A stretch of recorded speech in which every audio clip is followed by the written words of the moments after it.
Hello everyone, हमने start किया था कल चैप्टर ट्रांसफर प्राइसिंग। हमने थीम की बात की थी कि ये सेक्शन 92 किन के ऊपर एप्लीकेबल है।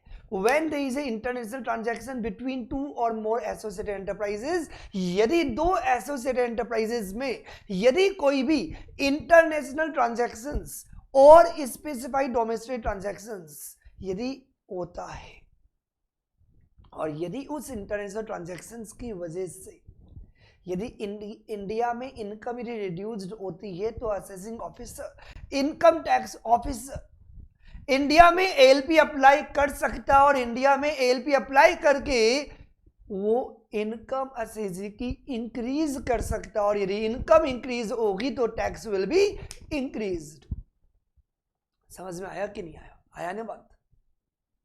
तो इसका मतलब ये हुआ कि कल जो हमने टर्मिनोलॉजी जो याद किया था, जो मैंने लास्ट में जो फॉर्मूला बताया था, when there is number one requirement, when there is a international transaction or specified domestic transaction between two or more associated enterprises, between two or more associated enterprises, then ALP provisions will apply.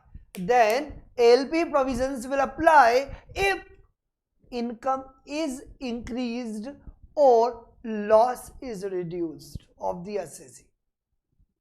समझ में आई की बात? तो यहां पे जो हमने पहला जो टर्म यूज किया था वो क्या था सर? International transactions. फिर दूसरा हमने बात की थी कि वो दोनों एंटरप्राइजेज आपस में क्या होनी चाहिए? Associated enterprises. तो आज की क्लास में हम यही बात करने वाले हैं कि इंटरनेशनल ट्रांजैक्शन का मतलब क्या है और ये एसोसिएटेड एंटरप्राइजेज क्या है।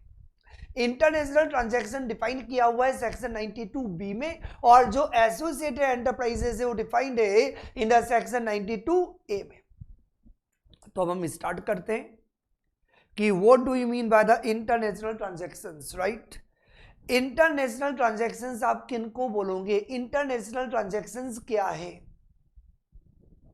तो international transaction define in the section 92B हम लोगों का स्टाइल है। मैंने पहले बताया कि पढ़ते ही मतलब जैसे ही आपने कोई टर्म बोला डायरेक्टली आप पढ़ना स्टार्ट कर दो, कभी भी ऐसे नहीं करना चाहिए। एक बार सोचना चाहिए कि ये जो टर्म यहाँ पे यूज किया गया, यहाँ पे दो वर्ड है, one international, second transaction. Very good sir. International का मतलब क्या हुआ? इंटरनेशनल का मतलब ये हुआ कि कम से कम 1% क्या होना चाहिए? नॉन रेजिडेंट होना चाहिए, तभी तो इंटरनेशनल की बात की जाएगी ना। तो one of the person must be at least non resident. Second important point, international के आगे क्या है बेटा? ट्रांजैक्शंस। सर ट्रांजैक्शन क्या होनी चाहिए कि वो इंडियन एंटरप्राइज, ये जो इंडियन एंटरप्राइज है और जो फॉरेन एंटरप्राइज है, इन्होंने जो भी ट्रांजैक्शंस की, ये कोई भी ट्रांजैक्शन हो सकती है। अल्टीमेटली ऐसी कोई ट्रांजैक्शन की हो जिसका इनकम पर इंपैक्ट पड़ता हो, ऐसी कोई ट्रांजैक्शन की हो जिसका इनकम पर इंपैक्ट पड़ता हो। भैया पर क्या रहे हो? जीएसटी? नो। पर क्या रहे? इनकम टैक्स ना। तो इनकम टैक्स किस पर लगता है? सप्लाई के ऊपर। Answer is no. Income tax किस पर लगता है भैया? हेलो भैया, तुमसे ही बात कर रहा हूं, कहां खड़े हो ना? इनकम टैक्स किस पर लगता है? इनकम पर ना। तो वही ट्रांजैक्शंस की बात करोगे ना जिसका इनकम पर इंपैक्ट पड़ेगा ना। सर ऐसी कौन से ट्रांजैक्शन है? May be sale of goods, sale is a receipt, may be purchase of goods, may be आपने कोई सर्विस प्रोवाइड की हो, जरूरी थोड़ी गुड्स में आप डील करते हो, आपने कोई सर्विसेज प्रोवाइड की हो, कोई सर्विसेज आपने ली हो, या आपने कोई लोन दिया हो या लोन लिया हो, क्योंकि जब लोन दोगे या लोन लेंगे तो इंटरेस्ट की बात भी आएगी। तो ऐसी कोई भी ट्रांजैक्शन मे बी गुड्स हो, मे बी सर्विसेज हो, या कोई प्रॉपर्टी आपने लीज पे दी हो, कोई प्रॉपर्टी आपने लीज पे ली हो, कोई लोन आपने दिया हो या कोई लोन लिया हो, ऐसा कोई भी ट्रांजैक्शन जिसका अल्टीमेटली इनकम पर इंपैक्ट पड़ता हो। और यदि जनरली जो कॉमन एक्सपेंसेस है, बहुत बार क्या होता है, एड ऑफिस ने कोई एक्सपेंसेस किया और एड ऑफिस उन एक्सपेंसेस को अपनी ब्रांचेस में क्या करता है? अपोर्शनमेंट करता है। तो यहां पे एड ऑफिस क्या कर सकता है? उस ब्रांच में ज्यादा एक्सपेंसेस को अपोर्शन कर सकता है जहां पे इनकम टैक्स ज्यादा लगता है तो वहां पे कॉस्ट का आपने ज्यादा अपोर्शनमेंट कर दिया जिससे कि उसकी इनकम कम हो जाए, कर सकता है ऐसा। तो इसलिए इन्होंने बोला कि चाहे अपोर्शनमेंट ऑफ कोई एक्सपेंसेस हो, चाहे सर्विसेज ली हो, सर्विसेज दी हो, गुड्स परचेज किया हो, गुड्स सेल किया हो, प्रॉपर्टी को लीज पे दिया हो या प्रॉपर्टी को लीज पे लिया हो, लोन दिया हो या लोन लिया हो, कोई भी ट्रांजैक्शंस जिसका इनकम पर इंपैक्ट पड़ता हो। कभी कभी तो ऐसा लगता है सर हमें पढ़ने की जरूरत ही क्या है। मैंने पहले ही बोला था इनकम टैक्स इतना इजी सब्जेक्ट है, इतना इजी सब्जेक्ट है कि यदि हम मैक्सिमम यदि वर्ड को यदि पोस्टमार्टम करें तो हमें कंसेप्ट समझ में आ जाता है। तो यहां पे हम जो बात करने जा रहे हैं वो बात करने जा रहे हैं section 92B of income tax act 1961। और ये क्या कहता है, इंटरनेशनल ट्रांजैक्शन मींस कोई भी ट्रांजैक्शन इंटरनेशनल ट्रांजैक्शन मानी जा सकती है यदि वो दो रिक्वायरमेंट फुलफिल करे। नंबर 1, वो ट्रांजैक्शन बिटवीन 2 और मोर, क्या बेटा, यदि वो ट्रांजैक्शन बिटवीन 2 और मोर एसोसिएट एंटरप्राइजेज जिनमें से कम एक पर्सन क्या हो, नॉन रेजिडेंस। और यहाँ पे स्क्रीन पे भी आपको नोट्स दिख रहा है और अपने कंपाइलर को ओपन करके भी आप पढ़ सकते हो। मैं समझाते टाइम आपको पूरा कंसेप्ट समझा रहा हूँ फ्रॉम द कंपाइलर, लेकिन मैंने पहले ही बता दिया था क्योंकि द रीजन बिहाइंड इट, कुछ कंसेप्ट आपका लिखा हुआ है क्या, कुछ कंसेप्ट तो मैंने आपको प्रॉपर्ली नोट्स में लिखवा दिया है और कुछ कंसेप्ट मैं सबको कंपाइलर से डायरेक्टली बता रहा हूं। तो ऐसे में आपको लास्ट मोमेंट पे काफी प्रॉब्लम आएगी कि मैं क्या रेफर करूं। तो इसका मतलब साथ ही साथ नोट्स भी बनाते जाओ। मैं हर बार बोलूंगा तुम जिद्दी हो नहीं बनाने के, तो मैं जिद्दी हूं बनवाने का। मैं जिद्दी हूं रिजल्ट का, प्यार से रिजल्ट दो वरना रिजल्ट छीन लूंगा। रिजल्ट तो चाहिए, रिजल्ट तो आएगा, एफर्ट्स करने से आएगा, वो तो आएगा। क्या कह रहे हैं अपन बात, हम यहाँ पे ये बात कर रहे हैं कि जो इंटरनेशनल ट्रांजैक्शन है, कोई भी ट्रांजैक्शन इंटरनेशनल ट्रांजैक्शन मानी जा सकती है यदि दो रिक्वायरमेंट यदि फुलफिल करे। पहली रिक्वायरमेंट है कि वो दोनों एंटरप्राइज आपस में एसोसिएटेड हो और उनमें से एक पार्टी क्या हो, नॉन रेजिडेंट हो। एंड ये ट्रांजैक्शन किस टाइप की हो, मैं भी मैंने ऑलरेडी समझा दिया है, मैं भी परचेज, मैं भी सेल और मैं भी लीज ऑफ टेंजिबल और इनटेंजिबल प्रॉपर्टी, मैं भी आपने कोई सर्विसेज को प्रोवाइड किया हो या लिया हो, और मैं भी आपने कोई मनी लेंड की हो या बोरो किया हो, या any other transaction having a bearing on the profit और इनकम और असेट ऑफ सच एंटरप्राइजेज, जिसकी वजह से उस एंटरप्राइज का इंडिया की इनकम पर इंपैक्ट पड़ता हो, इंडिया में इनकम पर इंपैक्ट पड़ता हो। And it includes a transaction in the nature of mutual agreement और अरेंजमेंट।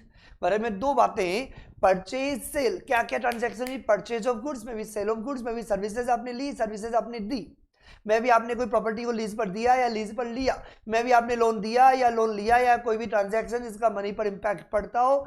और जहां एड ऑफिस होता है तो वो ब्रांचेस को एक्सपेंसेस क्या करता है, अलोकेट करता है, अपोर्शनमेंट करता है। तो यदि कोई भी एक्सपेंसेस यदि अपोर्शन किए जा रहे हैं, तो जो भी एक्सपेंसेस अपोर्शन किए जा रहे हैं, राइट, तो उन एक्सपेंसेस का यदि कोई भी अपोर्शन यदि किया जाता है तो कहीं ऐसा ना हो कि आप उस कंट्री में ज्यादा अपोर्शनमेंट कर दो जहां पे टैक्स रेट ज्यादा है, क्योंकि जहां टैक्स रेट ज्यादा है तो आप क्या करना चाहोगे, इनकम कम करना चाहोगे ना, तो आप यहाँ एक्सपेंसेस क्या करोगे, आपकी घर की बातें यहाँ पे ज्यादा अपोर्शनमेंट कर दो। तो बोला कि जो एक्सपेंसेस, जो भी कॉमनली एक्सपेंसेस जो इनकर किए जा रहे हैं, उन एक्सपेंसेस को भी यदि आप अलोकेट या अपोर्शन करते हो तो वो अपोर्शनमेंट किसके अकॉर्डिंग किया जाएगा,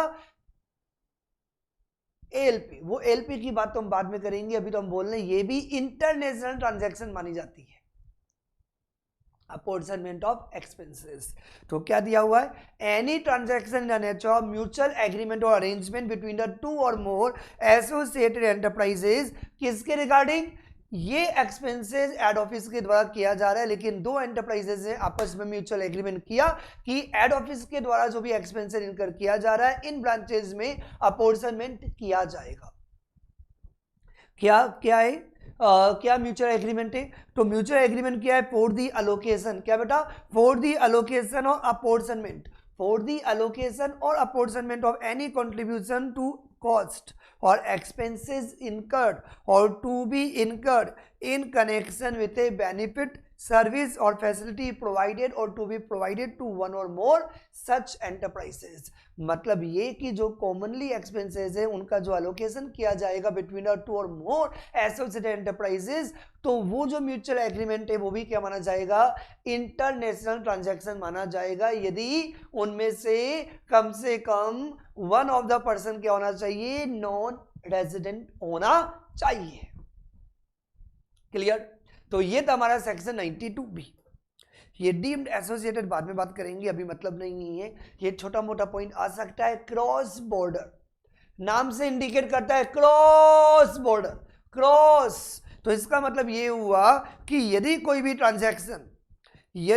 transaction for example there is a country A, तो यदि कोई ट्रांजैक्शन यदि ए कंट्री से यदि कमेंस होती है, तो यदि आपने कोई भी ट्रांजैक्शन को यदि एक कंट्री से यदि स्टार्ट किया and there is another country that is a country B, तो यदि कोई भी ट्रांजैक्शन यदि any transaction commences from the one country A and completed or you can say concluded in the another country, इसका मतलब ये हुआ कि दो कंट्री इन्वॉल्व हो रही है। कोई भी ट्रांजैक्शन यदि एक कंट्री से यदि स्टार्ट होती है और दूसरी कंट्री में यदि कंप्लीट होती है, तो इसका मतलब आपने एक कंट्री को क्या किया, क्रॉस बॉर्डर। तो मतलब ट्रांजैक्शंस में ऐसी ट्रांजैक्शन जो एक कंट्री से स्टार्ट होकर दूसरी कंट्री के अंदर कंप्लीट होती है, तो ऐसी ट्रांजैक्शन को हम क्या बोलते हैं, that is a cross border transaction. जब हमने इंटरनेशनल ट्रांजैक्शन की बात की, तो क्या हमने कहीं ऐसा बोला कि transaction must be started from the one country and completed in the another country? क्या हमने कोई ऐसी बात बोली बेटा? क्रॉस बॉर्डर ट्रांजैक्शन में हम क्लियरली बात बोलते हैं, क्रॉस बॉर्डर। मैंने क्या बोला, मैं बार बार क्लियर कर रहा हूं, क्रॉस बॉर्डर। कुछ बात समझ में आई बेटा? इसका मतलब आपकी ट्रांजैक्शन आपकी कंट्री से स्टार्ट होकर दूसरी कंट्री में यदि कंप्लीट होती है, तो ऐसी ट्रांजैक्शन को बोला जाएगा क्रॉस बॉर्डर ट्रांजैक्शन। और इंटरनेशनल ट्रांजैक्शन में ऐसी कोई रिक्वायरमेंट नहीं है कि transaction started from the one and completed in the another. वहां पे जो रिक्वायरमेंट है वो ये है कि one of the person at least must be non resident. ये भी क्लियर है। 2 या 3 नंबर का छोटा सा क्वेश्चन एग्जाम में आ सकता है और यहाँ पे क्लेरिफाई है, एक बार रीड कर देता हूं। A transaction is considered as cross border transaction CBT. कोई भी ट्रांजैक्शन को आप सीबीटी बोल सकते हो, क्रॉस बॉर्डर बोल सकते हो, if originate in the one country, if started in the one country and concluded. यदि कोई भी ट्रांजैक्शन यदि एक कंट्री से यदि स्टार्ट होती है और दूसरी कंट्री में यदि कंप्लीट होती है, क्या बेटा, यदि कोई भी ट्रांजैक्शन यदि एक कंट्री से स्टार्ट होकर दूसरी कंट्री में यदि कंप्लीट होती है, तो 2 कंट्रीज का इन्वॉल्वमेंट है। इंटरनेशनल में हम कंट्री की बात नहीं करते, नॉन रेजिडेंट की बात करते हैं। पॉइंट टू बी नोटेड बेटा। तो यदि कोई ट्रांजैक्शन एक कंट्री से स्टार्ट होगी दूसरी कंट्री में कंप्लीट होती है, तो ऐसे को हम बोलते हैं क्रॉस बॉर्डर।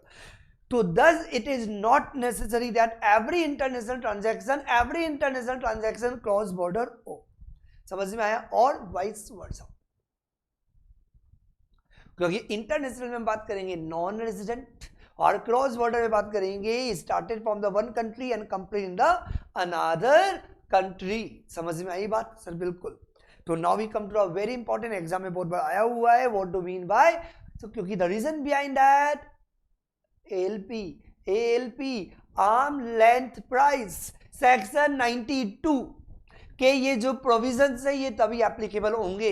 ये सेक्शन 92 तभी एप्लीकेबल होगा जब वो इंडियन एंटरप्राइज और फॉरेन एंटरप्राइजेज यदि आपस में क्या हो, एसोसिएटेड एंटरप्राइजेस हो। क्या बेटा? यदि वो 2 एंटरप्राइजेस यदि आपस में यदि एसोसिएटेड एंटरप्राइजेस हैं, तो तभी क्या होगा, एएलपी के प्रोविजंस एप्लीकेबल होंगे। समझ में आई बात? तो क्या होना चाहिए, वो दोनों एंटरप्राइजेज एसोसिएटेड होनी चाहिए। क्या होनी चाहिए बेटा? Associated, right. तो ये हम बात करें सेक्शन 92A की। तो अब तुम लोगों के दिमाग में ये आ रहा होगा सर सेक्शन 92A कौन सी एंटरप्राइजेस को बोलेगा एसोसिएटेड? यदि एक एंटरप्राइज, बड़े ध्यान से देखना बेटा, यदि one of the enterprise, this is another enterprise, यदि एक एंटरप्राइज का, यदि one of the enterprise, enterprise word use किया मैंने, कंपनी वर्ड यूज नहीं किया, इसका मतलब वो एंटरप्राइज इंडिविजुअल हो, पार्टनरशिप फर्म हो, एलएलपी हो, कंपनी हो। मैंने कल भी क्लियर कर दिया था, मैं आज भी क्लियर कर रहा हूं। ये छोटी छोटी बातें बच्चा जब कंफ्यूज होता है, जब उसको थीम नहीं पता। यहां पे थीम ये नहीं है कि आप क्या हो, आप कोई भी हो, कोई भी एसएसजी हो, किसी भी फॉर्म में बिजनेस कर रहे हो। इंपॉर्टेंट तो क्या है, इंपॉर्टेंट ये है कि जब दो एंटरप्राइजेज आपस में यदि एसोसिएटेड हैं तो वो प्राइसेस, वो जो प्राइसेस होती है ट्रांसफर करने की गुड्स और सर्विसेज को, उसको आप मैनिपुलेट करते हो। टैक्सेस को इंडिया में रिड्यूस करने के लिए तो हम एलपी अप्लाई कर देते हैं, तो इससे कोई इफेक्ट नहीं पड़ता कि जो आप बिजनेस कर रहे हो वो इंडिविजुअल के फॉर्म में है या वो कंपनी के फॉर्म में है। तो ये एनी एंटरप्राइज, किसी भी फॉर्म में आप बिजनेस कर रहे हो। तो क्या बेटा, यदि वन ऑफ द एंटरप्राइज का दूसरी एंटरप्राइज में, दूसरे बिजनेस में यदि कोई भी मैनेजमेंट या कंट्रोल या कैपिटल, समझ में आया कि नहीं आया? क्या बेटा जल्दी बोलो, मैं आपको ये पूरा कंसेप्ट समझाऊंगा भी। और मेरा वादा, जब ये क्लास एंड होगी, मेरा सबसे बड़ा फीचर यही है, मैं समझाने में तो 100% बिलीव करता हूं, लेकिन उससे ज्यादा याद कराने में भी पूरा बिलीव करता हूं। मतलब क्लास लेने का तो फायदा तभी है जब हमें कंसेप्ट भी क्लास में ही याद होते रहे, अदरवाइज तो सेल्फ स्टडी कर लेना चाहिए। 70% 50% प्रोविजन सेल्फ स्टडी से भी समझ में आते हैं। मजेदार बात बता रहा हूं बेटा, कोचिंग का तो तभी फायदा होता है जब कंसेप्ट क्लास में ही याद हो, तभी तो टाइम का यूटिलाइजेशन, मैं टाइम की यूटिलाइजेशन में बहुत ज्यादा बिलीव करता हूं। क्या बेटा, यदि एक एंटरप्राइज, हम किसकी बात करें बेटा, एसोसिएटेड एंटरप्राइज, कैसे मान लिया जाएगा कि एक एंटरप्राइज दूसरी एंटरप्राइजेस से कनेक्टेड है? तब माना जाएगा जब एक एंटरप्राइज का दूसरी एंटरप्राइज में किसी तरीके से कोई मैनेजमेंट या कंट्रोल या कैपिटल यदि होल्ड करती है। तो मैंने ये नहीं बोला ए का बी में हो या बी का ए में हो, क्या बोला मैंने? ए का बी में हो या बी का ए में हो, यदि वन ऑफ द एंटरप्राइज, क्या बेटा, ए का बी में हो या बी का ए में हो, वन ऑफ द एंटरप्राइज का अनदर एंटरप्राइज में किसी भी तरीके से कोई मैनेजमेंट, कंट्रोल या कैपिटल है, तो ये दोनों एंटरप्राइजेस क्या है? एसोसिएटेड एंटरप्राइजेस है। या यू कैन से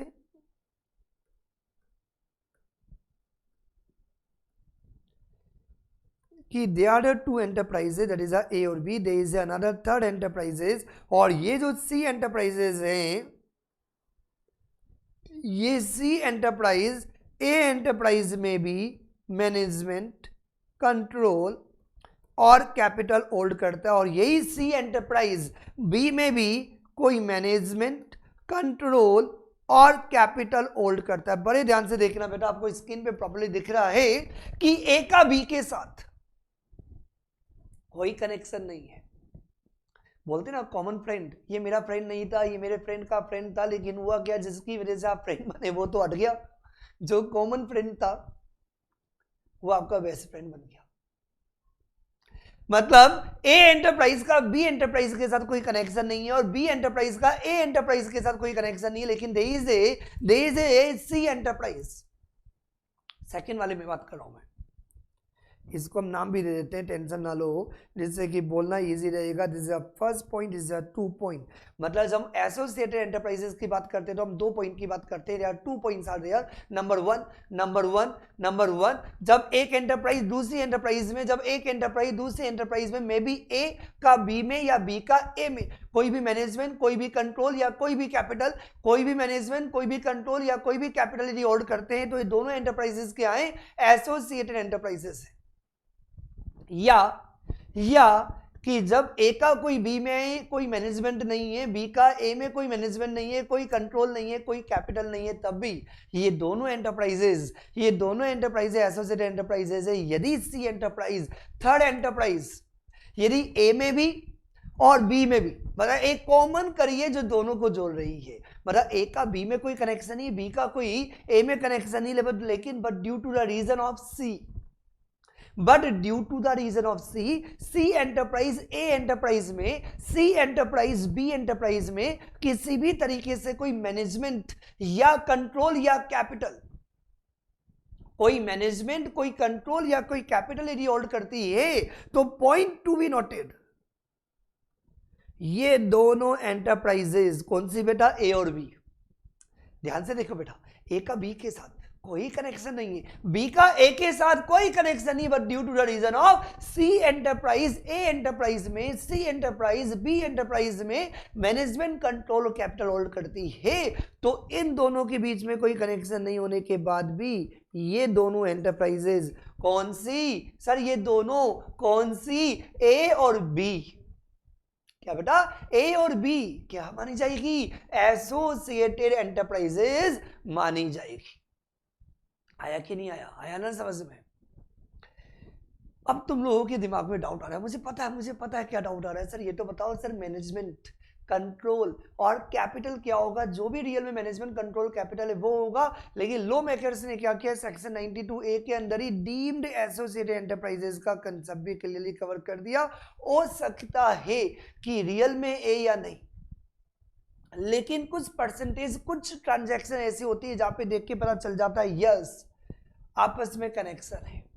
तो यहाँ पे हमने ये बोला कि मैनेजमेंट ए या नहीं, कंट्रोल ए या नहीं, कैपिटल ए या नहीं, लेकिन परसेंटेज के आधार पे लगता है कि मैनेजमेंट होना चाहिए, कंट्रोल होना चाहिए, कैपिटल होना चाहिए, तो इसलिए कुछ परसेंटेज क्राइटेरिया दिए हुए हैं मैनेजमेंट, कंट्रोल और कैपिटल के लिए, तो उन परसेंटेज क्राइटेरिया की वजह से इसे हम बोलते हैं डीम्ड, मान लिया जाएगा यदि एक एंटरप्राइज दूसरे एंटरप्राइज में इतना मैनेजमेंट हो, इतना परसेंटेज जो कंट्रोल दे रखा हो, जो परसेंटेज है, तो यदि इतनी परसेंटेज होल्डिंग हो या इतना परसेंटेज जो भी क्राइटेरिया दिया हुआ है यदि वो आप होल्ड करते हो, तो पता नहीं कि क्या है, लेकिन मान लिया जाएगा कि आप दोनों एंटरप्राइजेज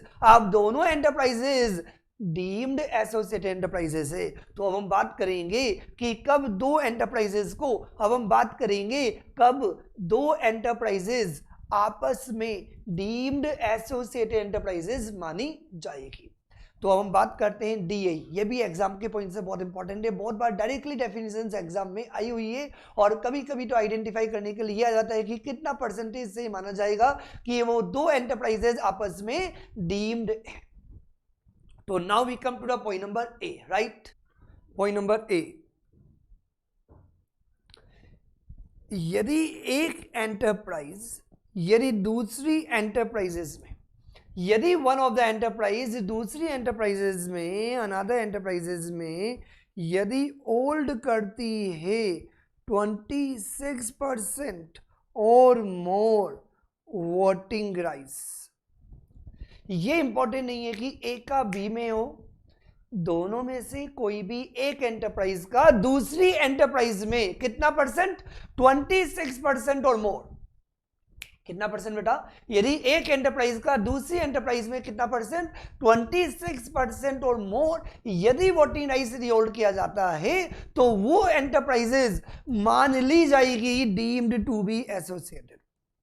क्या बेटा, deemed to be associated if at any time during the previous year, यदि प्रीवियस ईयर में कभी भी, और अपना एग्जाम के पॉइंट से जो प्रीवियस ईयर है वो कौन सा प्रीवियस ईयर है बेटा, 2019 2020 and assessment year that is 2020 2021। तो जो प्रीवियस ईयर 2019 2020 की जो आप बात कर रहे हो, तो प्रीवियस ईयर 1920 में कभी भी 1 अप्रैल 19 से लेके 31 मार्च 2020, तो इस प्रीवियस ईयर में कभी भी यदि एक एंटरप्राइज दूसरी एंटरप्राइज में कितना परसेंट बेटा, 26% और मोर, कितना परसेंट, 26% और मोर यदि वोटिंग राइट्स यदि होल्ड करती है, तो ये दोनों एंटरप्राइजेस ए और B deemed to be associated during the previous year. Point number B क्या कहता है, पॉइंट नंबर बी इन्हीं की तरीके से बना हुआ कंसेप्ट है।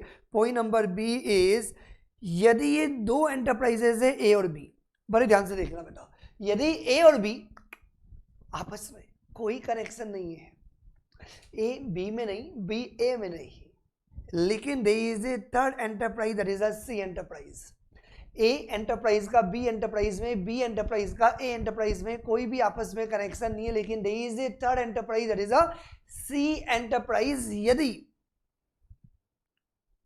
यदि ए में और सी एंटरप्राइज यदि बी में, और यदि C enterprise that is a third enterprise यदि ए एंटरप्राइज में होल्ड करती है दैट इज अ 26% और मोर वोटिंग राइट्स, और यही सी एंटरप्राइज यदि बी में भी, यदि यही सी एंटरप्राइज थर्ड एंटरप्राइज यदि बी एंटरप्राइज में भी यदि होल्ड करती है 26% और मोर वोटिंग राइट्स, तो बड़े ध्यान से देखना बेटा, क्या ए और बी एंटरप्राइज, क्या ए और बी एंटरप्राइज का आपस में कोई कनेक्शन है?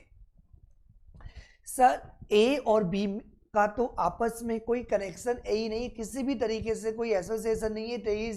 Third enterprise that is a C enterprise, यदि सी ए में भी 26% और मोर यदि वोटिनाइज यदि होल्ड करती है, और यही सी एंटरप्राइज यदि बी में भी 26% और मोर यदि वोटिनाइज होल्ड करती है, तो ये ए और B will deemed to be associated. कितने पॉइंट हो गए? 2।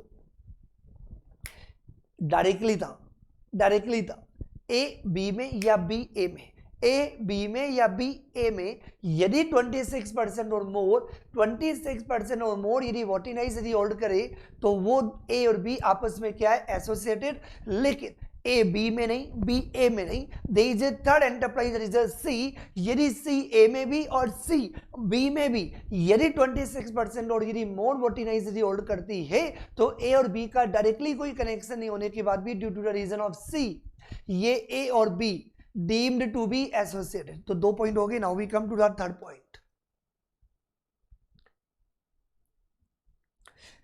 थर्ड पॉइंट क्या कहता है? बड़ा इंटरेस्टिंग है, समझने का ट्राई करना। Third point is there is a enterprise that is a A, there is a another enterprise that is a B. ये जो बी एंटरप्राइज की जो आप बात कर रहे हो, इस बी एंटरप्राइज में जितनी भी एसेट है, लेफ्ट हैंड साइड में क्या होता है बेटा? Liabilities, and right hand side में क्या होती है? एसेट। ये बी की बैलेंस शीट बना देते हैं अपन, राइट? तो ये जो बी कंपनी है, जो ये बी जो एंटरप्राइजेज है, इसकी बैलेंस शीट यदि अपन ने बनाई, तो ये क्या आ गया? लायबिलिटीज, ये आ गई अमाउंट। राइट हैंड साइड में क्या आएगा सर? एसेट।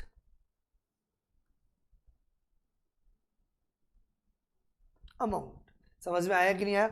ये जो एसेट है, तो बी एंटरप्राइज की जितनी भी एसेट है उसकी जो टोटल बुक वैल्यू है, टोटल जो अमाउंट है बुक वैल्यू का एसेट का, फॉर एग्जांपल कितना भी हो, तो मैं एग्जांपल के लिए, जिससे कि अच्छी तरह समझ में आ जाए, एग्जांपल के लिए बोल देता हूं 40 करोड़। तो फॉर एग्जांपल यदि जो बी एंटरप्राइज है, एक काम करते हैं, 100 ले लेते हैं, कैलकुलेट करना थोड़ा इजी हो जाएगा बी के लिए। तो यदि मैं मानता हूं कि बी एंटरप्राइज जो अनदर जो एंटरप्राइज है that is a B enterprise, यदि बी एंटरप्राइज की जितनी भी एसेट है, total book value of the asset, कौन सी? बी एंटरप्राइज की जो book value of the asset है दैट इज 100 करोड़, और यदि ये एंटरप्राइज ने टोटल 100 करोड़ की एसेट है बी की, और ए ने बी को जो लोन और एडवांस दिया, ए ने बी को जो लोन और एडवांस दिया, दैट विल बी 51% और more of the book value of the asset. इसका मतलब ये हुआ कि एक तरीके से ये कंट्रोल का एग्जांपल है कि एक क्या बोलता है, भैया तुम अपनी बुक्स में देखो, आपकी बुक्स में जो एसेट है वो 100 करोड़ की है, तो 100 करोड़ की जो एसेट है आपकी, 51% का पैसा हमारा है। तो हमारा कंट्रोल एक ही नहीं, तुम हवा में उड़ता है कि तुम्हारी इतनी एसेट है, तुम्हारी इतनी एसेट है, लेकिन उस एसेट का 51% मनी मेरी है। ऐसे मानो कि यार फॉर एग्जांपल तुम बोलते हो सर मेरे पास BMW है, मेरे पास बंगलो है, मेरे पास ये है, तो मैं बोलूं बेटा तुम जो BMW की बात कर रहे हो वो भी मेरे पैसे से खरीदी हुई है, और जो तुम बंगलो की बात कर रहे हो वो भी मेरे पैसे से खरीदी हुई है। तो कंट्रोल हुआ कि नहीं? तो भैया जिस दिन मैंने मेरा पैसा मांग लिया ना उस दिन BMW भी आ जाएगी और बंगलो भी आ जाएगा। पैसा मेरा हवा में कहीं करता है, मेरे पैसे से हया से मार रहा है ना। बात समझ में आया कि नहीं आया? ये तो ऐसा बिजनेस कंट्रोल जैसा कंसेप्ट है कि there is a B enterprise की जितनी भी ना 100 करोड़ से याद मत करना बेटा, 100 करोड़ से ले लो, 1000 करोड़ ले लो, 2 करोड़ से ले लो, 100 लाख रुपीज ले लो, 50 लाख रुपीज ले लो, मतलब अमाउंट पे फोकस मत करना। समझने वाली बात ये है कि जो बी एंटरप्राइज है, तो बी एंटरप्राइज की जो भी एसेट है ना, उस एसेट का 51% और मोर ए एंटरप्राइज ने क्या किया, लोन और एडवांसेस दिया हो। बात समझ में आ रहा है? इसका मतलब ये कि जो बी की जो एसेट है ना उसका 51% लोन दिया गया है बाय द ए। तो जिस दिन ए ने लोन वापस से ले लिया तो सारी एसेट चली जाएगी भैया। तो कंट्रोल है ए का किस पर, बी पर, क्योंकि द रीजन बिहाइंड ए का जो लोन और एडवांसेस है वो बी की एसेट का 51% है, right. Now we come to the point number D. मैं लैंग्वेज इसलिए रीड नहीं कर रहा क्योंकि सिंपल लैंग्वेज है, आपको समझ में आ जाएगा, तो मैं सिर्फ समझाने का फोकस कर रहा हूं और याद करने पर। तुम बोलोगे तो हम लैंग्वेज भी रीड कर देंगे, कोई प्रॉब्लम नहीं है, लेकिन मुझे ऐसा लगता है कि यहाँ पे लैंग्वेज रीड करने की कोई ज़रूरत नहीं है। मेरे बोलते ही आपको समझ में आ जाता है कि क्या लैंग्वेज है, बड़ी सिंपल है। तो दे पॉइंट नंबर डी क्या कहता है, there are two enterprises are there, that is A और बी। तो जो बी एंटरप्राइजेज है ना, तो बी एंटरप्राइज की जितनी भी बोरोइंग्स, उधारी किसकी, तो बी ने जितनी भी उधारी ली तो ए ने उस उधारी का कितना परसेंट, 10% और मोर क्या किया है, गारंटी दी है। आज के जमाने में कोई किसी के लिए गारंटी नहीं देता, सामने वाले का पता नहीं कि क्या करेगा, लेकिन बी एंटरप्राइज ने जितना भी लोन लिया, जितना भी बोरिंग्स लिया, यदि ए एंटरप्राइज उसके लिए यदि गारंटी देता है तो किसी ना किसी तरीके का ए और बी में आपस में कोई कनेक्शन है। उसी कनेक्शन की वजह से ए ने क्या दिया होगा, गारंटी दिया होगा ना। और जब गारंटी दिया तो एक तरीके से ए का कंट्रोल भी आया, भैया जो तुमने वो लोन दिया ना, तो बी के द्वारा लोन नहीं दिया, लोन लिया, तो बी के द्वारा जितनी बोरिंग्स है, बी के द्वारा जितना भी लोन लिया गया है, तो उस लोन का किसका बेटा, तो जितनी भी बोरिंग्स है उस बोरिंग्स का 10% और मोर यदि ए ने गारंटी दी है तो ये ए और बी आपस में डीम्ड टू बी एसोसिएटेड। समझ में आ गया? कितने पॉइंट हो गए बेटा, जल्दी से एक बार वापस से रिकॉल कर लेते हैं आगे बढ़ने से पहले कि अब तक हमने डीम्ड टू बी एसोसिएटेड के अंदर कितने पॉइंट पढ़ लिए। पहला पॉइंट क्या बेटा, यदि एक एंटरप्राइज दूसरी एंटरप्राइज में 26% और मोर यदि ऑर्गेनाइज यदि होल्ड करती है। पॉइंट नंबर बी, ए और बी में कोई कनेक्शन नहीं, लेकिन सी एंटरप्राइज यदि ए में भी और सी एंटरप्राइज यदि बी में भी कितना 26% और मोर क्या voting rights. Very good. Point number third क्या है, तो पॉइंट नंबर थर्ड ये कहता है कि एक एंटरप्राइज की जितनी भी book value of the asset है और यदि अनदर एंटरप्राइज ने ए ने यदि उसका 51% और मोर यदि लोन और एडवांसेस दिया तो ये क्या है, deem to be associated. And point number D, एक एंटरप्राइज की जितनी भी बोरोइंग्स है, जितना भी उन्होंने लोन लिया है उसका 10% और मोर यदि अनदर एंटरप्राइज यदि ए ने क्या किया, गारंटी दी है तो ए और बी क्या है, deem to be associated. Now we come to the point number E. Point number E क्या कहता है, point number E, there is a enterprise, there is a B enterprise. यदि एक एंटरप्राइज दूसरी एंटरप्राइज में यदि appoints more than half of the BOD, generally कोई भी कंपनी डिसीजन लेती है from the BOD, board of directors. तो यदि एक पर्सन, राजा नहीं है, आपने एक वर्ड सुना होगा, एक होता है किंग और एक होता है किंग मेकर। क्या वर्ड यूज किया मैंने, जनरली आपने वर्ड सुना होगा, एक वर्ड होता है किंग राजा और एक होता है किंग मेकर। राजा तो कभी कभी कठपुतली भी हो जाता है, मेरी बात समझ में आई, कठपुतली राजा। तो ऐसा होता है क्या, मनमोहन सिंह, कुछ समझ में आया बेटा, मनमोहन सिंह नहीं, वेरी ग्रेट पर्सन लेकिन गूंगा इंसान, ग्रेट इकोनॉमिस्ट बट लोगों ने वोट दिया था सोनिया गांधी को, और सोनिया गांधी खुद ना प्राइम मिनिस्टर बन गई, बना दिया प्राइम मिनिस्टर मनमोहन सिंह को। तो मनमोहन सिंह जी को वही करना पड़ा जो सोनिया गांधी ने बोला। इसका मतलब किंग कौन था? मनमोहन सिंह, लेकिन मेकर कौन था? कौन था भैया? सोनिया गांधी जी ना। तो आया ना, समझ में आई बात बेटा? क्या समझ में आया? यदि एक एंटरप्राइज ना ना ना बोर्ड ऑफ डायरेक्टर्स में नहीं है, मैनेजमेंट में नहीं है, लेकिन जितने बोर्ड ऑफ डायरेक्टर्स हैं, यदि 50% से ज्यादा डायरेक्टर्स यदि एक के हैं, इसका मतलब ये हुआ कि जब भी कंपनी कोई डिसीजन लेगी तो डिसीजन का होगा डायरेक्टर्स की मीटिंग में होगा। और जितने भी डायरेक्टर्स हैं बी के, तो 50% से ज्यादा मोर देन आप डायरेक्टर्स यदि ए ने यदि अपॉइंट किए हैं, तो इसका मतलब ए एक तरीके से उस कंपनी में कंट्रोल करता है, क्योंकि बी कंपनी के सारे डिसीजन डायरेक्टर्स के द्वारा लिए जाएंगे। तो डायरेक्टर होने से कंट्रोल नहीं है भैया। डायरेक्टर होने से कंट्रोल नहीं माना। कंट्रोल कब माना? यदि एक एंटरप्राइज दूसरी एंटरप्राइज के अंदर यदि अपॉइंट करती है more than half of the BOD, क्योंकि decisions are taken by the majority of directors. Decisions are taken by the majority of directors. तो यदि एक एंटरप्राइज दूसरी एंटरप्राइज के यदि 50% से ज्यादा डायरेक्टर्स को यदि अपॉइंट करती है, तो इसका मतलब एक एंटरप्राइज दूसरी कंपनी को क्या कर रही है? कंट्रोल कर रही है। समझ में आया कि नहीं आया? या किसी भी कंपनी में डायरेक्टर्स तो बेटा बहुत सारे होते हैं, प्रैक्टिकल बात बता रहा हूं, लेकिन जो एग्जीक्यूटिव डायरेक्टर्स होते हैं ना, वो ज्यादा नहीं होते। तो इसका मतलब या तो appoints more than half of the BOD, या one or more executive director of B company. Sir नहीं समझ में आ रहा। मेरा पॉइंट नंबर ई ये कहता है कि ए बी का डायरेक्टर नहीं है। डायरेक्टर वाली बात नहीं की जा रही है, क्योंकि डिसीजन जो बी लेगा वो कहां लेगा?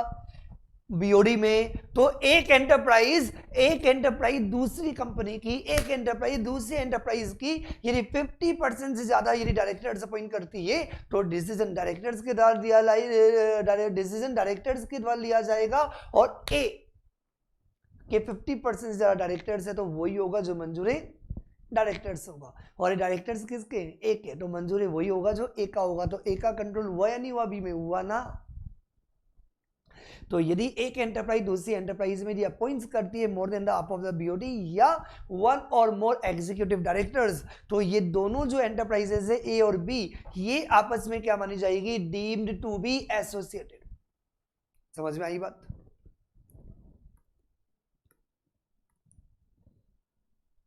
ठीक है।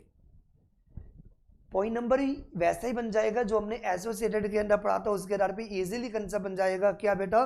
कि ए और बी दो एंटरप्राइजेस है, लेकिन दोनों का आपस में कोई भी मैनेजमेंट कंट्रोल नहीं है, कैपिटल नहीं है, but there is a third enterprise, that is C enterprise. और यदि सी एंटरप्राइज यदि ए में भी और सी एंटरप्राइज यदि बी में भी, क्या बेटा? पॉइंट नंबर ई का ही पॉइंट है ये। फर्दर क्या? यदि सी एंटरप्राइज यदि ए में appoints more than half of BOD or one or more executive director, यदि सी ए में अपॉइंट्स करती है more then the half of the BOD या one or more executive director, और यही सी यदि बी में appoints more than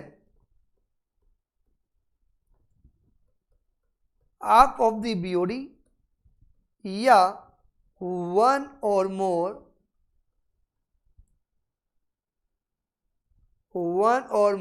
executive director of B. तो ए और बी, बड़े ध्यान से देखना बेटा, ए का बी में और बी का ए में आपस में डायरेक्टली कोई कनेक्शन नहीं है, लेकिन फिर भी ये दोनों आपस में क्या माने जाएंगे? Deemed associated enterprises.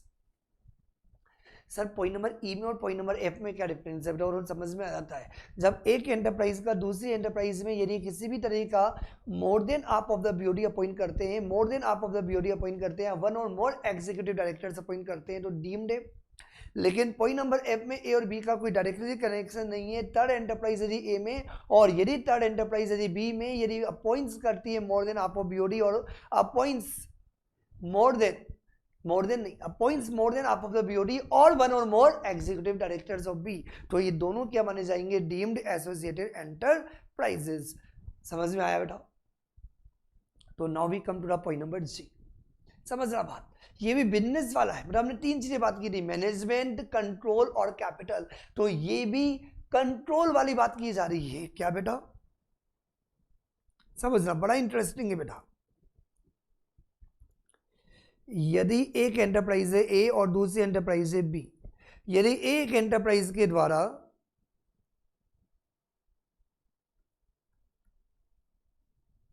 Goods manufactured और प्रोसेस्ड, क्या बेटा? यदि एक एंटरप्राइज के द्वारा जो भी प्रोडक्ट मैन्युफैक्चर्ड किया जाता है, जो भी प्रोडक्ट प्रोसेस किया जाता है, तो ये प्रोडक्ट का मैन्युफैक्चरिंग और processing that is fully dependent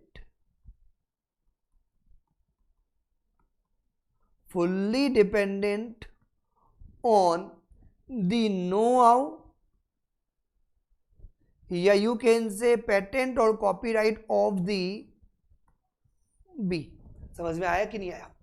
इसका मतलब ये हुआ कि भैया ए एंटरप्राइज प्रोडक्ट तुम बनाते हो लेकिन पेटेंट हमारा है, कंट्रोल है कि नहीं?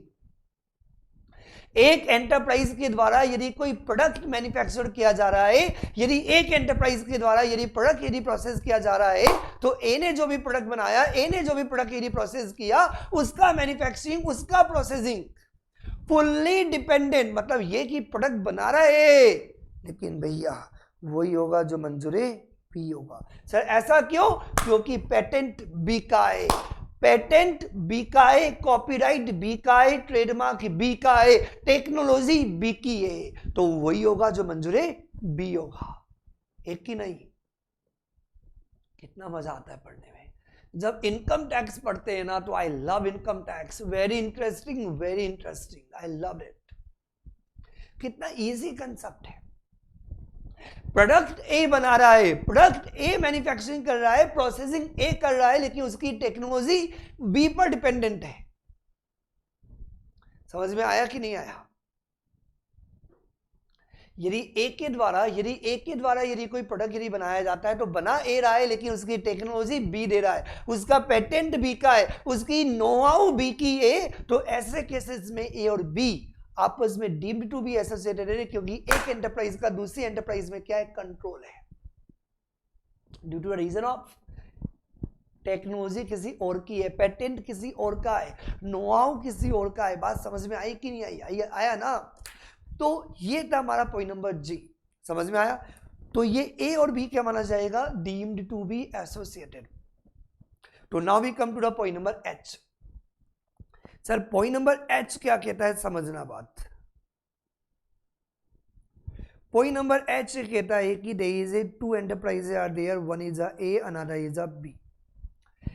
एक एंटरप्राइज को जितना भी रॉ मटेरियल चाहिए, मतलब ना ना ना ना ना ना ना ना ना ना ना सर, ना क्या? मैं ये नहीं बोल रहा कि ए का जो प्रोडक्ट बनाया जा रहा है वो टेक्नोलॉजी, वो तो पॉइंट नंबर जी में कवर्ड हो गया ना ऑलरेडी। वो तो हम ऑलरेडी पॉइंट नंबर जी में बात कर चुके हैं कि एक एंटरप्राइज के द्वारा जो प्रोडक्ट बनाया जाता है उसकी टेक्नोलॉजी अनदर एंटरप्राइज पर डिपेंडेंट होती है। मैं यहाँ पे कुछ और बात कर रहा हूं कि एक एंटरप्राइज के द्वारा यदि कोई भी प्रोडक्ट यदि बनाया जाता है तो उस प्रोडक्ट के लिए क्या चाहिए होता है, रॉ मटेरियल चाहिए होता है। तो एक एंटरप्राइज को जितना भी प्रोडक्ट बनाना है, जितने भी प्रोडक्ट मैन्युफैक्चर करने, जितने भी प्रोडक्ट यदि प्रोसेस करने हैं, उन प्रोडक्ट को बनाने के लिए, उन प्रोडक्ट को मैन्युफैक्चर करने के लिए जो रॉ मटेरियल चाहिए, मैंने फाइनल प्रोडक्ट की बात नहीं कर रहा, उन फाइनल प्रोडक्ट के लिए जो रॉ मटेरियल चाहिए, उस रॉ मटेरियल का कितना परसेंट बेटा, उस रॉ मटेरियल का कितना परसेंट? 90% और मोर। मतलब ए एंटरप्राइजेस को क्या बेटा? ए एंटरप्राइज को जितना भी रॉ मटेरियल चाहिए प्रोडक्ट बनाने के लिए, प्रोडक्ट का 90% नहीं बोला, फाइनल प्रोडक्ट की बात नहीं कर रहा हूं, जितना भी आप फाइनल प्रोडक्ट बनाते हो उस फाइनल प्रोडक्ट बनाने के लिए जो भी आप रॉ मटेरियल रिक्वायर्ड करते हो, तो ए को जितना भी रॉ मटेरियल चाहिए, बी ए को 90% और 90% से ज्यादा यदि रॉ मटेरियल यदि सप्लाई करती है, तो भैया जो फाइनल प्रोडक्ट बना के आप मार्केट में बेचते हो ना, उसके लिए जो आपको रॉ मटेरियल चाहिए होता है ना, वो 90% रॉ मटेरियल हम आपको देते हैं। जिस दिन हमने आपको एक बार देना मना कर दिया, यदि हमने आपको नहीं दिया, तो आपके बिजनेस पर इंपैक्ट आएगा, क्योंकि जो प्रोडक्ट आप बना रहे हो, लेकिन टेक्नोलॉजी की बात नहीं कर रहा हूं। पॉइंट नंबर जी में आ गया, हम बात कर रहे हैं पॉइंट नंबर एच में अबाउट दी रॉ मटेरियल। उस प्रोडक्ट को बनाने के लिए जो रॉ मटेरियल जो चाहिए, तो जितना भी रॉ मटेरियल रिक्वायर्ड होगा एक को, उसका 90% और मोर, 90% और मोर, कितना? 90% और मोर यदि रॉ मटेरियल यदि अनदर एंटरप्राइज के द्वारा यदि सप्लाई किया जाता है, तो ये दोनों एंटरप्राइजेस क्या है? Deemed to be associated. और मैंने क्लेरिफाई भी कर दिया तुम्हें कि पॉइंट नंबर जी में और पॉइंट नंबर एच में क्या अंतर है। पॉइंट नंबर जी में हम बात ये करते हैं कि ए एंटरप्राइज जो प्रोडक्ट बनाती है, उस प्रोडक्ट की पेटेंट, उस प्रोडक्ट का टेक्नोलॉजी बी पर फुल्ली डिपेंडेंट है। और मैं यहाँ पे ये बात कर रहा हूं कि ए एंटरप्राइज को उस फाइनल प्रोडक्ट को बनाने के लिए जो रॉ मटेरियल जो रिक्वायर्ड है, उस रॉ मटेरियल का 90% और मोर यदि सप्लाई किया जाता है बाय द बी, तो ए और B deemed to be associated. समझ में आया कि नहीं आया? आया ना? तो now we come to the point number I. Sir point number I क्या कहता है? बड़ा इंटरेस्टिंग है, समझना। ये भी सारे पॉइंट ही बहुत इंटरेस्टिंग है, पूरा इनकम टैक्स ही बहुत प्यारा है। यहाँ पे क्या कंसेप्ट है? यहाँ पे ये कंसेप्ट है, बाजू वाले भैया बाजू वाली दीदी याद आ जाती है। कौन भैया? बाजू वाले भैया बाजू वाली दीदी। कभी आप भी 12th में 11th में या तो आपने पढ़ाया होगा या आप पढ़े होंगे। किससे भैया? या तो आप बाजू वाले भैया बने हो या बाजू वाले भैया को आपने बुला के पढ़ाए। तो इमेजिन करो जब आप 11th में थे, तो मम्मी ने बोला बेटा कोचिंग इंस्टीट्यूट में जाना अलाउड नहीं है, आप कोचिंग इंस्टीट्यूट में नहीं जाओगे, आप तो घर पे किसी भी ट्यूटर को बुला लो। तो यदि आपने क्या किया, ट्यूटर को बोला भैया आज मैं 6 से 7 नहीं पढ़ पाऊंगा क्योंकि मुझे कहीं जाना है, आप तो आज रात में 8 बजे आ जाओ या पहले आ जाओ। ट्यूटर बोलेगा मेरा 6 to 7 आऊंगा, तो भैया तू आ जा ना, तू आ जा। करेगा क्या आके? मैं घर पे नहीं रहूंगा। कंट्रोल एक ही नहीं सर, 100% कंट्रोल है, क्योंकि the reason behind it, tutor को पता है मेरा एक ही स्टूडेंट है, तो पूरा कंट्रोल करता है। बोलता है आज नहीं आऊंगा, तो भैया आज नहीं हूं घर पे, तो मत आना। भैया एग्जाम आने वाले 2 घंटे पढ़ाना, तो पढ़ाना पड़ेगा, सिंपल सी बात है। मतलब यदि इंडिविजुअल क्लाइंट है तो कंट्रोल रखता है। लेकिन इमेजिन करो कि मैं फेस टू फेस में यदि 150 स्टूडेंट्स को यदि पढ़ा रहा हूं, एक बच्चा आके मुझे बोलता है सर मैं कल क्लास में नहीं आ पाऊंगा। मैंने बोला ओके भैया, तू नहीं आएगा तो क्या हुआ, बाकी क्लास तो आएगी ना। तो एक बच्चे आने से इंपैक्ट नहीं पड़ता, क्योंकि मेरा एक स्टूडेंट नहीं है, मेरे नंबर ऑफ स्टूडेंट्स। बात समझ में आया कि नहीं आया? तो यहाँ पे क्या दिया हुआ है पॉइंट नंबर आई में, कि यदि एक एंटरप्राइज के द्वारा जो भी गुड्स बनाया जा रहा है, यदि वो गुड्स मैन्युफैक्चर जो किया गया है, there is another enterprise that is a B. तो यदि एक एंटरप्राइज है जितना भी गुड्स मैन्युफैक्चर किया, प्रोसेस किया, यदि वो कंप्लीटली 100% पूरा का पूरा माल यदि आपने बेच दिया टू द अनदर एंटरप्राइजेस, तो इसका मतलब एक ही क्लाइंट है। जिस दिन बी ने मना कर दिया तेरे से माल नहीं खरीदूंगा, ये बोलता है भैया माल का करूंगा क्या मैं, जो आप बोलोगे वैसा ही करेंगे जी। क्योंकि द रीजन बिहाइंड एक के द्वारा जो भी प्रोडक्ट सेल किया जा रहा है, एक के द्वारा जो भी प्रोडक्ट बना के बेचा जा रहा है, वो पूरा का पूरा प्रोडक्ट बी के द्वारा खरीदा जा रहा है। तो इनडायरेक्टली आप बोल सकते हो बी का ए में कंट्रोल है, क्योंकि ए के द्वारा जितना ही प्रोडक्ट बनाया, ए ने टोटल 40 करोड़ का माल बनाया, तो पूरा का पूरा 40 करोड़ का माल किसने खरीदा? बी ने खरीदा। या यू कैन से जितना ही प्रोडक्ट ए ने बनाया, पूरा का पूरा माल आपने बी को बेच दिया, या बी के डायरेक्शन पे आपने थर्ड पर्सन को बेच दिया। अल्टीमेटली बी का पूरा कंट्रोल एक ही नहीं। तो जितने भी प्रोडक्ट आप बनाते हो, जितने भी गुड्स आप मैन्युफैक्चर करते हो, सारे के सारे गुड्स आपने 100% किसको सेल कर दिए? To the another enterprise that is a B. Clear? तो ये तुम्हारा पॉइंट नंबर आई। तो ए और बी क्या माना जाएगा बेटा? That is a deemed to be associated. तो now we come to the point number J. तो पॉइंट नंबर जे क्या कहता है, समझने का ट्राई करना। there is a two enterprise, that is a enterprise, there is another B enterprise. For example, जो A enterprises है, ये A enterprise is controlled by individual X और HUF Y XY. क्या समझ में आया? जितना मैंने तुम्हें बता दिया पहले वो समझो, फिर हम आगे बात करेंगे.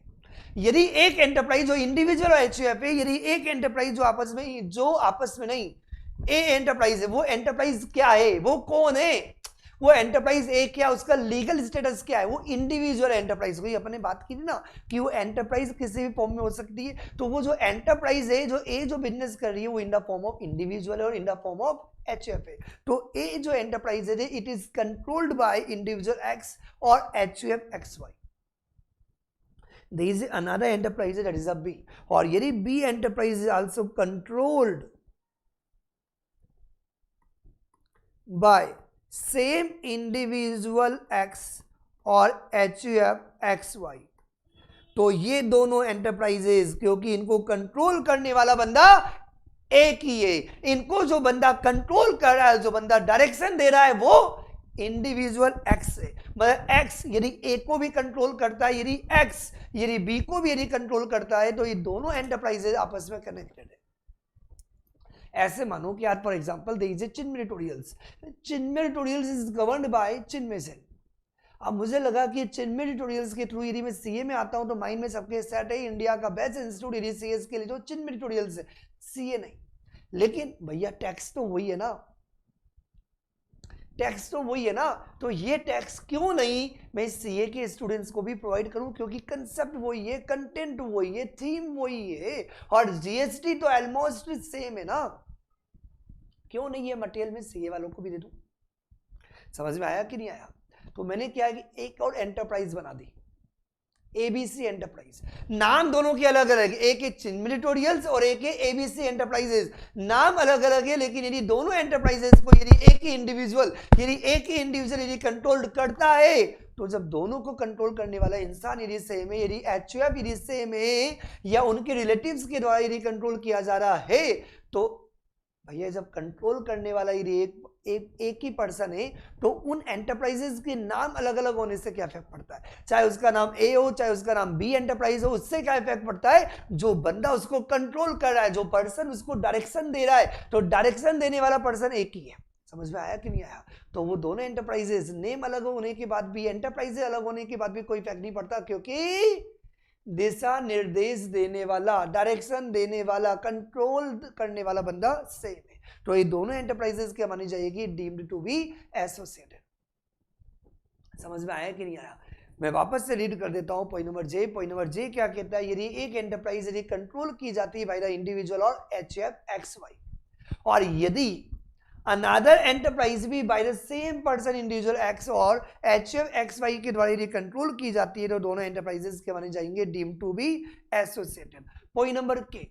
अब मैं ये नहीं बोल रहा कि फर्म के द्वारा कंट्रोल की जाती है, मैंने ये बोला कि जो ए एंटरप्राइजेस है, वो यदि एंटरप्राइज ई, फर्म और AOP या बॉडी ऑफ इंडिविजुअल से, तो क्या होगा? जो एंटरप्राइजेस है ए एंटरप्राइज, वो enterprise controlled by the firm नहीं बोला मैंने. जो ए एंटरप्राइजेस है, यदि वो ए एंटरप्राइजेस का जो लीगल स्टेटस है वो क्या है? पार्टनरशिप फर्म या AOP या BOI.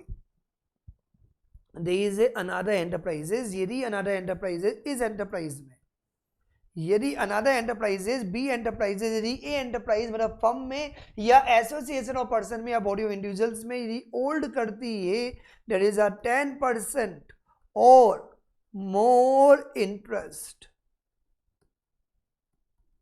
समझ में आया कि नहीं आया? मतलब ये हुआ कि यदि बी एंटरप्राइज के द्वारा यदि A enterprise that is a partnership firm AOP or BOI के अंदर यदि 10% और 10% ज्यादा यदि इंटरेस्ट है, तो ये ए और B will be consider as deemed to be associated. Now we come to the last point, that is a deemed to be associated, and the last point is a point number L, that is the